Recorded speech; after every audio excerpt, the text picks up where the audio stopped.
Assalamualaikum warahmatullahi wabarakatuh.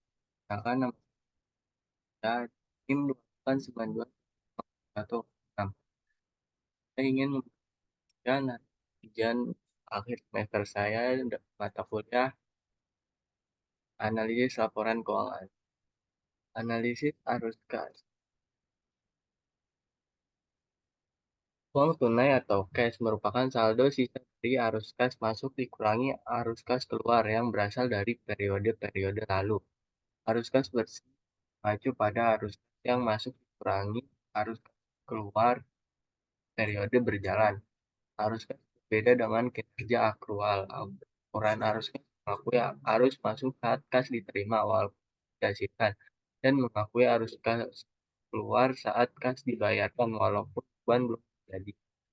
Laporan arus kas melaporkan ukuran arus kas untuk tiga aktivitas utama dalam bisnis, yaitu operasi, investasi, dan pendanaan. Secara lebih umum, informasi arus kas membantu kita menilai kemampuan perusahaan untuk menjalannya, bayar dividen, meningkatkan kapasitas, dan mendapatkan pendanaan. Informasi kas juga membantu kita menilai kualitas laba dan ketergantungan laba pada estimasi dan asumsi tentang arus kas dan relevansinya untuk laporan keuangan. Laporan arus kas dan laporan arus kas adalah menyediakan informasi arus kas masuk dan arus keluar untuk satu periode. Laporan tersebut juga membedakan sumber dan penggunaan arus kas dengan membedakan arus kas dalam aktivitas operasi, aktivitas investasi, dan aktivitas penggunaan. Pertama ada relevansi kas. Kas merupakan aktiva yang paling liquid serta menawarkan likuiditas dan fleksibilitas bagi perusahaan.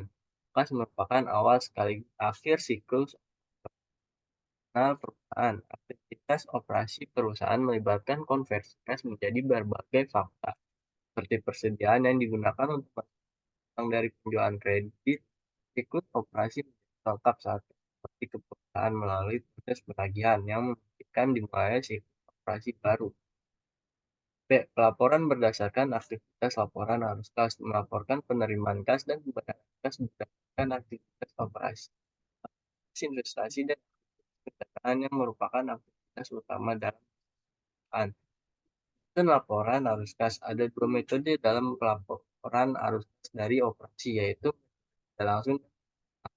Dalam metode tidak langsung, laba bersih disesuaikan dengan pos penghasilan non-kas dengan aktual penghasilan arus kas dari operasi. Keunggulan metode ini adalah adanya rekonsiliasi perbedaan antara laba bersih dan arus kas operasi yang membantu laporan prediksi arus kas. Melalui prediksi laba yang disesuaikan untuk kontrak laba dengan arus kas menggunakan aktual non-kas. Analisis implikasi arus kas.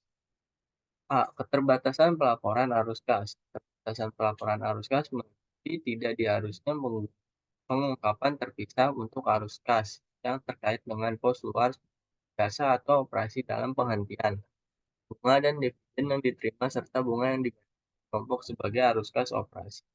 Pajak dikelompokkan sebagai arus kas operasi. Penilaian laba atau rugi penjualan aktiva tetap atau investasi, pajak, dan dari aktivitas operasi distorsi analisis atas aktivitas operasi dan aktivitas investasi. B. Interpretasi arus kas dan laba bersih.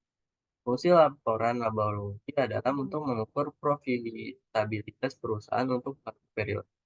Laporan laba rugi mencatat pendapatan saat dihasilkan dan beban jadi arus kas dari operasi merupakan pandangan yang lebih luas atas aktivitas operasi dibandingkan dengan laba bersih. Arus kas meliputi seluruh aktivitas perusahaan yang terkait dengan laba, tidak banyak pendapatan dan beban, tapi kebutuhan. Analisis arus kas. Ukuran arus kas alternatif. Akuntansi akrual memungkinkan alternatif perlakuan akuntansi yang beragam dan memungkinkan potensi manajemen laba. Manfaat arus kas seringkali hilang karena penyalahgunaan ketidakpuasan manajemen atas laba yang dilaporkan kadang menyebabkan anggapan bahwa arus kas adalah ukuran kinerja yang lebih baik. Hal ini sama saja dengan menganggap bahwa penyitaan yang memerlukan penggunaan kas yang sebenarnya tidak nyata. B. Arus kas bebas. Turunan analisis laporan arus bermanfaat adalah penghitungan arus kas bebas. Bagaimana ukuran analisis lainnya, komponen perhitungan juga harus diperhatikan. Arus kas bebas mencapai jumlah yang tersedia bagi aktivitas setelah penyelesaian pendanaan dan investasi yang diperlukan untuk mempertahankan kapasitas produksi pada tingkat sekarang. Ya, arus kas sebagai validasi. Laporan arus kas berguna untuk memprediksi hasil operasi berdasarkan kapasitas yang dimiliki. Dikarenakan juga digunakan untuk menilai kapasitas ekspansi di masa depan, kebutuhan modalnya, dan sumber arus kas. Laporan arus kas melaporkan arus kas masuk atau arus kas keluar, serta kemampuan perusahaan untuk dan lancarnya. Laporan arus kas juga menyediakan petunjuk penting tentang kelayakan pendanaan pengeluaran modal, berkas dalam pendanaan ekspansi, ketergantungan pada pendapatan eksternal, kebijakan dividen di masa depan, kemampuan untuk memenuhi persyaratan hutang, fleksibilitas keuangan untuk menghadapi kebutuhan dan kesempatan yang tidak diantisipasi, praktik keuangan oleh manajemen kualitas laba rugi. Terima kasih. Dan presentasi saya. Wassalamualaikum warahmatullahi wabarakatuh.